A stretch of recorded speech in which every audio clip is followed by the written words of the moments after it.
with the veteran intelligence professionals for Ray Sanity. Anywhere on this you want to jump in? Yes.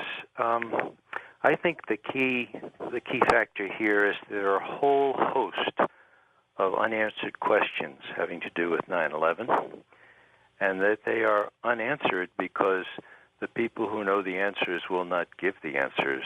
Those are the people in the Cheney-Bush administration.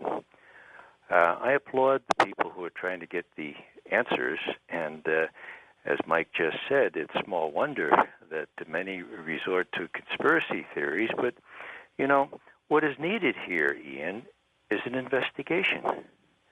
And please, don't anyone be deceived that the 9/11 Commission report was the result of an objective investigation. It was not. It was a cover-up. And so the question remains, what is being covered up? Is it simply gross misfeasance on the part of government? And certainly we know that they're capable of that.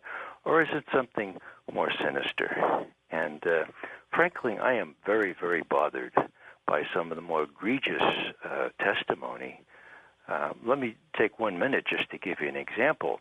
The Secretary of Transportation is down in the bunker with Cheney, okay? About 10 minutes before whatever hits the Pentagon. While he's there, he reports that a young man comes in and says, Mr. Vice President, 50 miles out now, same instructions? Vice President, yes, same instructions. A little while later, Mr. Vice President, 30 miles out now, same instructions? Yes, same instructions. A little while later, 10 miles out now, Mr. Vice President, same. Did anyone change the instruction? Of course, the same instruction. 10 minutes later, something hits the Pentagon. Now, he testified to that before the commission there, the Keene-Hamilton Commission, and it's on videotape.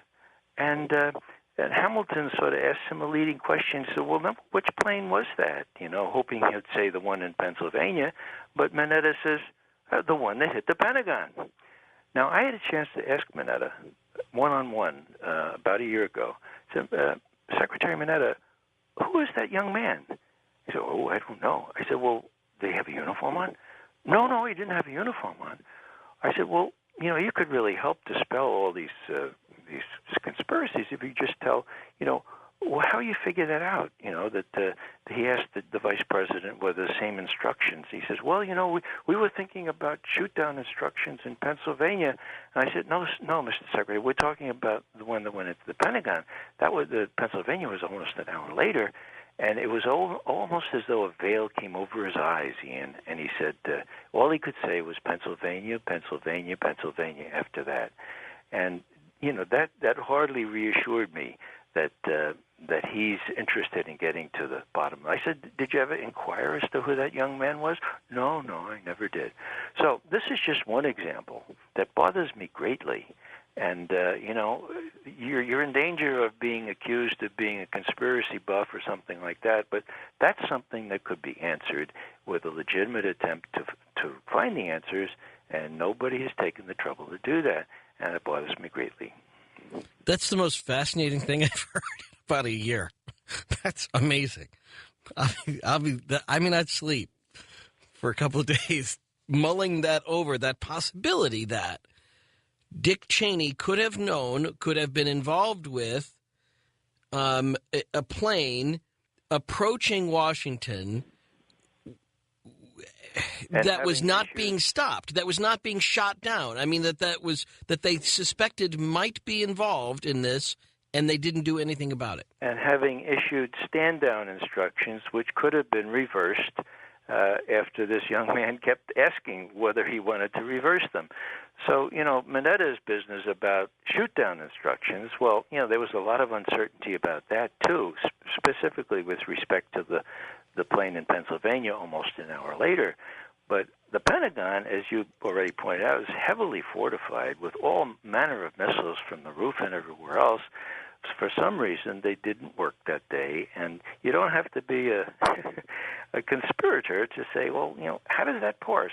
Who has asked Dick Cheney?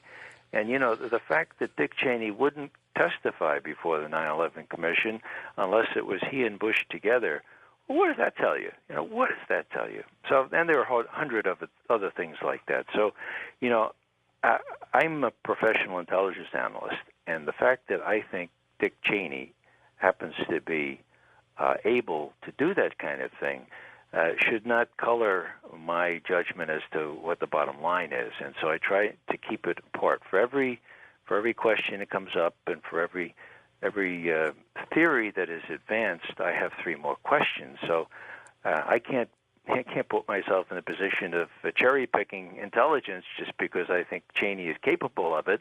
That's why I accuse other people of doing cherry picking. So, in a sense, I'm agnostic, but I'm terribly, terribly troubled by the fact that there are these questions and there are answers out there, but no one has pursued the answers.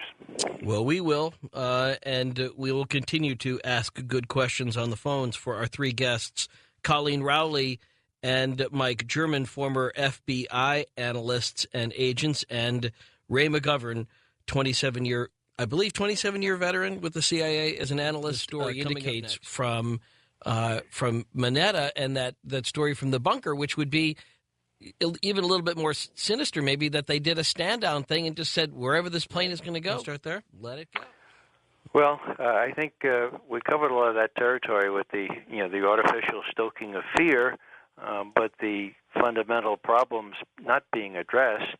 These are real problems. The port situation, as I understand it. The question is, the money's all going into a place called Iraq, an effectless effort to prevent defeat there, and that money could well be spent on these other priority projects like the port